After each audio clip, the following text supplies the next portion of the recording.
श्री स्वामी समर्थ. स्वागत आहे तुमचे आपल्या सगळ्यांचे आणखी एका नवीन व्हिडिओमध्ये. तर बघा, आज गेले होते मंडईमध्ये, तर भाजीपाला घेऊन आली होती मंडईतनं. वाटाणा, कोथिंबीर, बटाटा, कांदा, अद्रक, मेथीची भाजी, पालक, वांगी, मिरची, फ्लावर सगळं काही घेऊन आली होती. आणि भाजीपाला तर बापरे, इकडे एवढा महाग आहेत ना, त्यापेक्षा असं वाटतं डाळी खावत. पण कडधान्य पण एवढं काही खाऊसं वाटत नाही इथं, त्यामुळे भाजीपाला पण आणावंच लागतं. काय झालं? इकडे काय होते? काय काय झालं? कुठं जाऊ देऊ?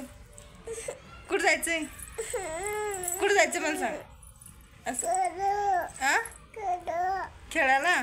कुठं जातो खेळायला? हा, कुठं जातो खेळायला मला सांग ना, मी पाठवते ना.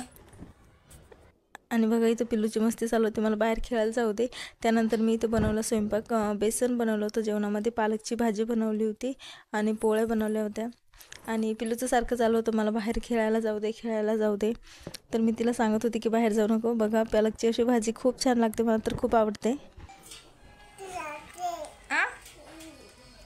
काय करत नाही? चेन लावते का?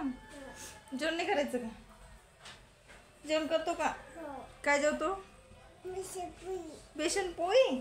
आवडते तुला बेसन पोळी? हो की नाही? हो का? केस बघत झालं तुझे. रबर कुठे केसांचं? चोटी घातली नाही तू? कुठे आहे मग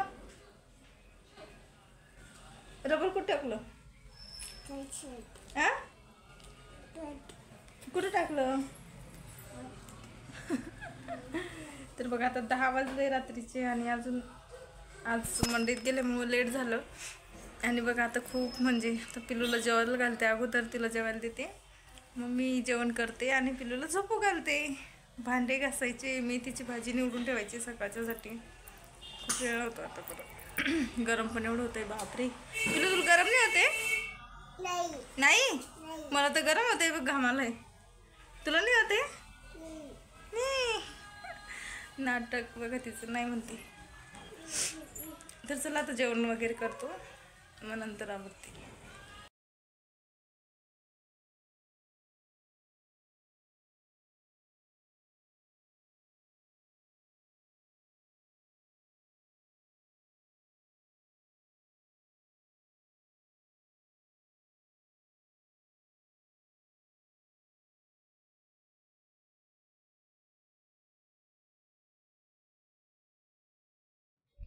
बघा, इथं तिचं मी तिला कलरचे शेप वगैरे कट करून दिले होते आणि ती चिपकवत होती इथं गम लावून. बघा ना, शाळेत पण म्हणजे कसे देतात ना, लहान लेकरांकडनं होईल. मला तरी असं वाटतं की त्यांना स्वतः ॲक्टिव्हिटी करू शकेल असे ॲक्टिव्हिटी दिले पाहिजे, ना की त्यांचे पॅरेंट्स. म्हणजे पॅरेंट्सने पण हेल्प करायला पाहिजे असं नाही म्हणत मी, पण मुलांकडनं जास्त झालं पाहिजे. म्हणजे त्यांच्यामध्ये ती क्रिएटिव्हिटी आली पाहिजे ना, तर अशी त्यांना दिली पाहिजे. पण असं वाटते आजकाल शाळेचा लोड खूप जास्त झाला आहे पोरांवरती, वयापेक्षा जास्त त्यांना दिलं आहे. कारण की बघा, आता लहान लेकरांना एवढं नाही येत ना क्राफ्टिंग वगैरे किंवा कट करणं, शेप घेणं.